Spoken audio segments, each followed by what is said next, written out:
So today we'll be discussing Bam Adebayo of the Miami Heat and why I believe he should be in the running for NBA Defensive Player of the Year.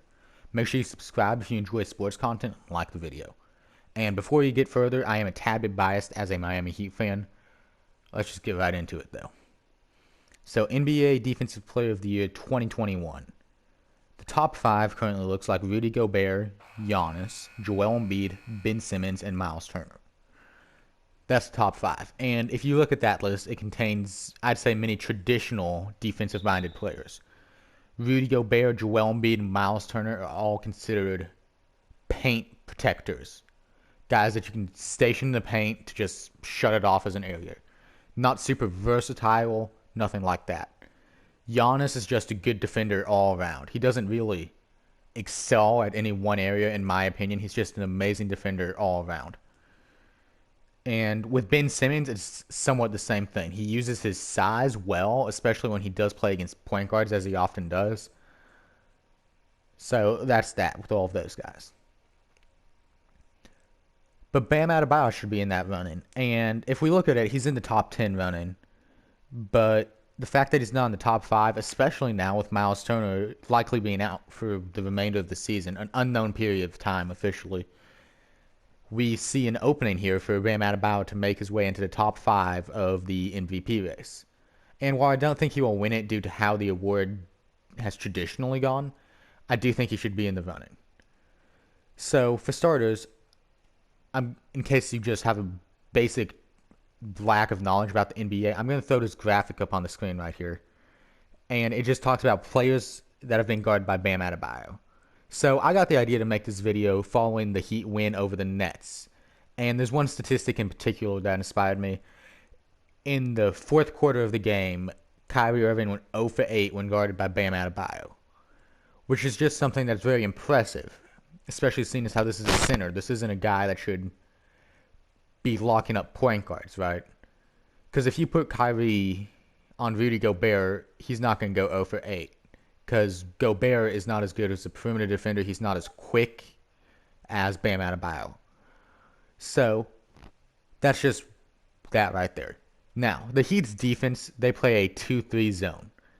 And because of that, and just how their roster's lined up in general, they switch a lot, like every possession. And this will frequently lead to players such as Bam Adebayo getting put onto smaller players, such as, say, Steph Curry, Kyrie Irving, all of those guys on the graphic above. Some of those include guards, and as you'll see, they're attempting a lot of shots against Bam Adebayo. That's because if you run a screen, what's going to happen, more likely than not, is that Bam Adebayo will get switched onto the guard. And they don't try and switch back. They don't worry about it because they don't need to. He is one of the most versatile defenders in the NBA. So despite the fact that his basic stats, I'm talking blocks and rebounds, not blocks and rebounds, blocks and steals. So despite the fact that his blocks and steals aren't insane, you still see an amazing defensive effort. If you're just looking at the stat sheet, you're not going to see that.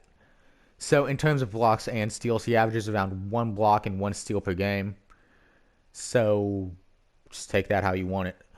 So Bam Adebayo, he should be in the Defensive Player of the Year race because of his versatility, the fact that Miles Turner is likely out for the remainder of the season, and yeah, he is the key to this Heat defense, okay? If you don't watch the games actively, you're not going to get it, okay? You have to watch a Heat game to see how crucial he is to just how the team plays as a whole. So some other things I'm going to talk about here, I'm going to throw up that graphic again because I'm going to use it again. But as you can see, there's some pretty talented big men on here.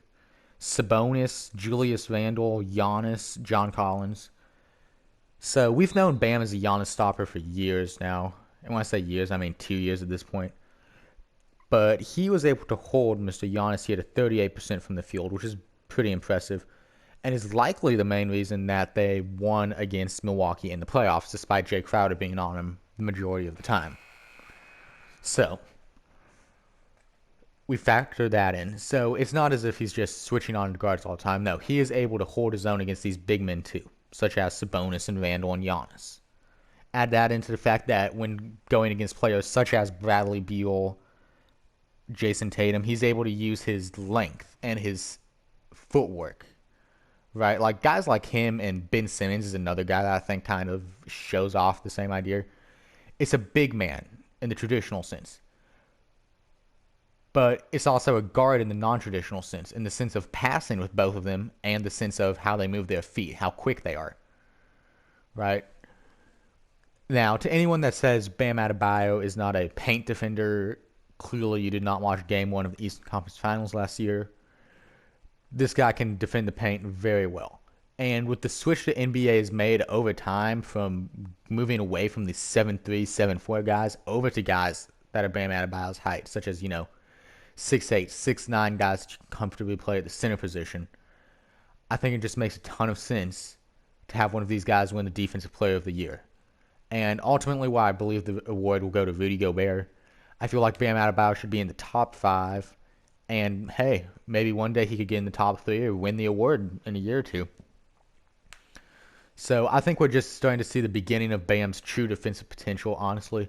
The versatility is great, but I think we're just right there. He's just so close to breaking through onto a whole nother level defensively, onto a level that I just don't think we've seen before. In the sense of the versatility, I feel like he's got another level to him, right? Like we've seen how he can lock down these guards. I feel like the way the Heat's defense is played, with him not in the paint as much, people don't view him as a traditional paint protector. And I feel like that's a narrative that needs to change to an extent. I don't know how soon it will, due to just how the Heat system is run with the 3-2 zone, or 2-3 zone, apologies. But I feel like it would just be very interesting to see him as a traditional paint protector in a Rudy Gobert role, in a sense, right? A guy that you're not switching off at all. So that is that. Y'all have an amazing day. Subscribe to the channel. Check out some of my other videos if you want to be a cool kid, and I will see you all around. So y'all have a good day. I'll try and publish more. Yeah, peace out, y'all.